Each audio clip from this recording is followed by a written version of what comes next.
Xbox just hired a former PlayStation executive, Mena Kato, to help expand their reach in Japan. Now, this is significant, and I'm going to get into why right now.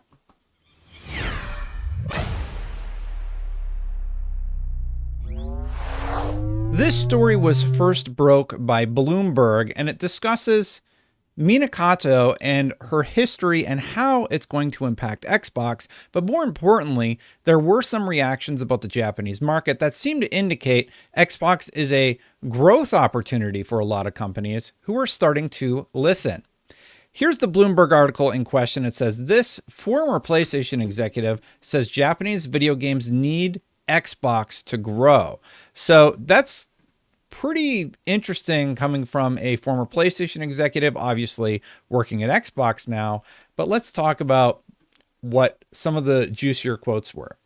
Japanese publishers will definitely need us in expanding their business, Kato said in an interview. It would be difficult to do that just with the PlayStation.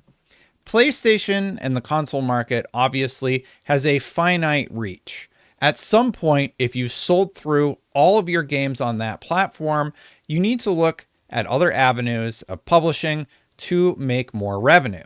Xbox is right there. Xbox seems to be rapidly growing, not just in the console market, which we've discussed on the channel, how they've had some challenges there, but more importantly, they're on PC, and PC is a huge location for people to jump to and start playing. PlayStation also has some caveats with their PlayStation Plus subscription that Xbox doesn't have. They are willing to pay a lot of money for exclusives like the Arc 2 exclusive. And it's going to be interesting to see how they play that now that Activision is on board over the next few years. Continuing on, Kato says, the executive said she was approached by Microsoft several times before she finally agreed to join. Kato immediately becomes one of Microsoft's highest profile Xbox executives in Japan, and her main role will be to steer dialogue with local creators and spearhead new initiatives. Xbox, well, small in Japan, has been seeing rapid, successful growth in the market, even if that's a small percentage. Once you get a foothold, once word of mouth starts going around, I have to imagine that that will just continue to grow from there. Sarah Bond, also, I just wanted to give Sarah Bond a shout out, who said, awesome to have Mena Kato on the team. I hope I'm saying her name right, by the way. And just showing a little bit of positivity about this important new hire, especially for the Xbox brand, who could see a lot of growth in Japan. So it's sort of a twofold opportunity. Xbox has an opportunity to grow in a big way in Japan in the form of offering a new business location for people to release their games, meaning Xbox will sell more consoles and Xbox will have more sales, and business owners and publishers are able to publish games into another destination. Let's continue on here. But before we do, you know what else could grow? The subscriber count on this channel. So hit that subscribe button, hit that bell if you like my content. Thank you so much for watching this far. She said she took on the job because she wanted to better bridge the gap between Japan and the rest of the world. She's working alongside Xbox President Sarah Bond, one of a number of senior female executives at Microsoft, which Kato said was a surprise that made me happy when I joined the company. Xbox has a pretty diverse set of leaders at the company, and it's really refreshing to see just a lot of different types of people from different types of background pushing the company initiatives forward. Now, that doesn't mean that Phil Spencer doesn't get serious when they have years like 2022, and he says, we need to rally together and we need to come together as a team and come up with a solution to this problem. And Sarah Bond jumps in, as we know, from those leaked emails and such from the FTC case, with leadership tactics and goals and new strategies that will help them move forward. Kato seems to be in that fold now, figuring out how to get the international market on board. Among her duties, Kato is having daily conversations with local game studios and ferrying feedback to Microsoft headquarters in Redmond, Washington, about topics as basic as developer documentation, translation, or as large-scale as global promotional campaigns to boost new titles. Like I said, a huge growth opportunity for Xbox. And if they start promoting the Xbox brand, which a lot of people in Japan, I believe the headline was that a lot of people in Japan thought it was cute. And that's allowed it to get a little bit of a foothold because everybody has their PlayStation unit. And as I expected, people will get the Xbox Series S as their secondary, which, by the way, the Xbox Series X and S are on sale right now for the holiday. So get one if you don't have one yet. And that's what Japan could start doing on the console market, but you don't even need the console. And most people already have a PC. So if you start branding with the Xbox ecosystem, it could still be a big win for them. Microsoft offers huge scalability to Japanese publishers, and there's virtually no country without Windows PCs.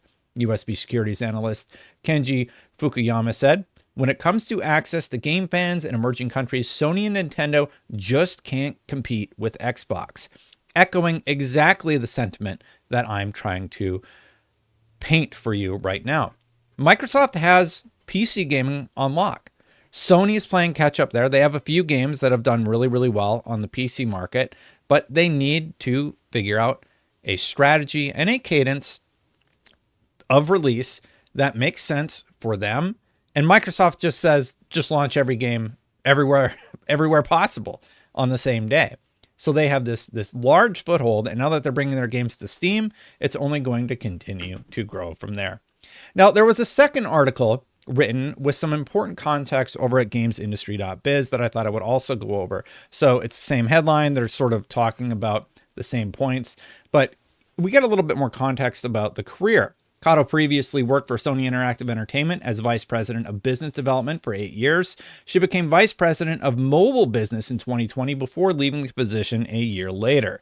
Now that's important because the mobile market is a huge growth opportunity for everybody, and Microsoft just scored intel about Sony and their strategies in this hire that they're going to be able to implement. Now, granted, I do think Microsoft is leagues ahead of where PlayStation is at in the mobile market, but in addition to that, we bring up the Square Enix discussion. Square Enix CEO Takayasu Kiryu said fans can expect additional Final Fantasy titles on Xbox in the near future.